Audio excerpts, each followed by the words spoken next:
I'm Matt. I'm on a hike to Bechler Falls in Yellowstone, Wyoming with a dead action camera and the 21-watt Paleblue solar panel. Let's see how much power we can generate in a dense forest, overcast, in the evening. Not a lot of light. Let's see what happens. This little trick I do, I put this tiki torch stuff with bug repellent in these very, very inexpensive camp lanterns. And it does a pretty good job of keeping the bugs away. Although where we're at, it's notorious for their bugs. So let's see if this trick works here as well.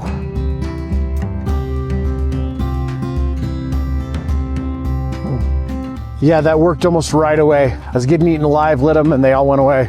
So we're going on a hike in the forest, and we are going to charge some devices with the Paleblue 21-watt solar panel. This thing is perfect for adventure. Inside the pouch at the top, we have these like little jumper cable things. Just hook that on to here. All right, so I have one for my phone, one for my radio, which is perfect because the Paleblue solar panel comes with 2 USB ports. Green says it's ready to charge, but we're hoping we can get to blue fast charging. We'll have to see what happens as we get on the trail.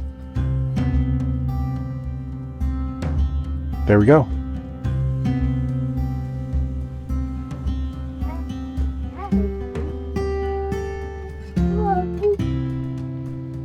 All right, so it's charging.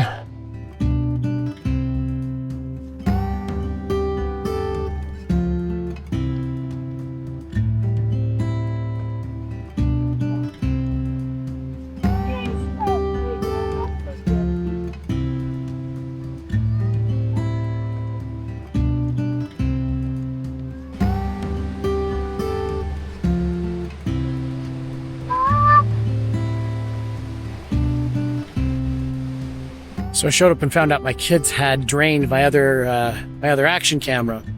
And so now I'm just charging it exclusively off the Paleblue solar panel. So when we get to our destination, we'll see how charged it is. It was completely dead to the point that the moment you power it on, it says, shutting down. And so we'll see what happens.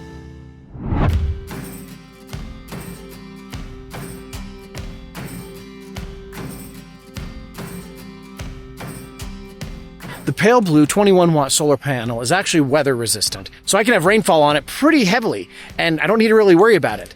In fact, my last test during the rain, it was still charging even with rain falling, so we'll see how this goes. Now, obviously, with less sunlight, it's going to have less electrical output, but that's fine. As long as you understand that solar panels aren't just this endless amount of energy, they do require the sun, then you're going to understand what its limitations are.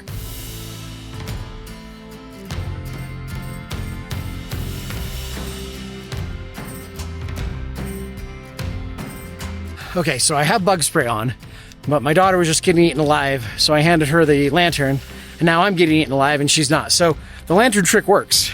So get yourself a cheap kerosene lantern, get the tiki torch kerosene with the anti-mosquito stuff in it. They work great together. When it comes to design, the 21-watt Paleblue solar panel has a lot of great features. One, it's extremely easy to use right out of the box. I didn't need to pull out the manual. I can see how it works. It clips together, and it has these little grommets in it, which lets you attach it to multiple things. Right now, it's attached to my backpack. It's lightweight, it's durable, and it has these bumps on it that seem to help it capture light from different angles, so it increases its ability to charge. The trifold design of the Paleblue solar panel means that there are 3 different panels in there, and if it's outputting 21 watts, that would mean that each panel is 7 watts. So I don't know if each USB port outputs 10.5 watts or if it's 21 watts until you plug in a second device. I've packed this solar panel on multiple hikes, and I've done the same thing where I have it attached to my backpack. And honestly, it works really well. Right now it kind of flops as I walk, but I'm also kind of walking briskly, trying to catch up with the group. I stayed behind to shoot some footage. There's an accessory pouch on it as well that lets me put the cables in there and these rubber cords that let me attach it to things. They have a nice little carabiner at the end, making it really easy to connect to the grommets.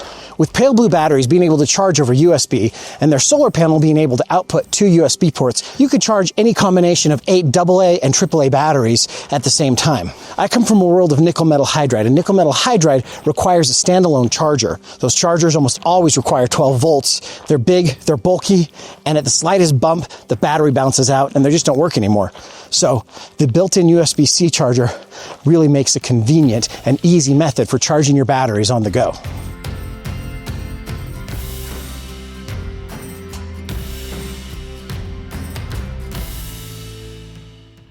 I'm Matt Knott, and I just finished hiking at Bechler Falls in Yellowstone, Wyoming. My other action camera's dead, so I had it plugged into this Paleblue solar panel on my backpack. What do you say we see what the charge is at? Still charging, so let's see how much charge we got on a 3-mile hike. All right, 26%. Let's do some math. So this was so dead that the moment I turned it on, it said, all right, turning off. And this battery is 6.81 watts.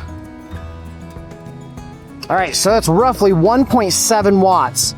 Hiking through the forests of Yellowstone, completely surrounded by trees, and charging my action camera that was completely dead, I was able to get roughly 1.7 watts of energy throughout this hike. Honestly, I'm impressed. That means that if I could find a decent place to hook this into, I could probably charge this thing in about an hour, hour and a half, if I get good sunlight. So, now, I'm here at Bechler Falls. I'm gonna go play around.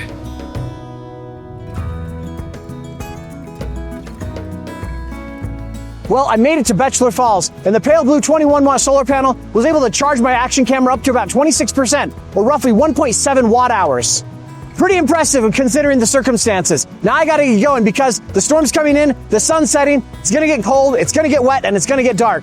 And of the entire group, I'm the only one with a headlamp, thanks to Paleblue.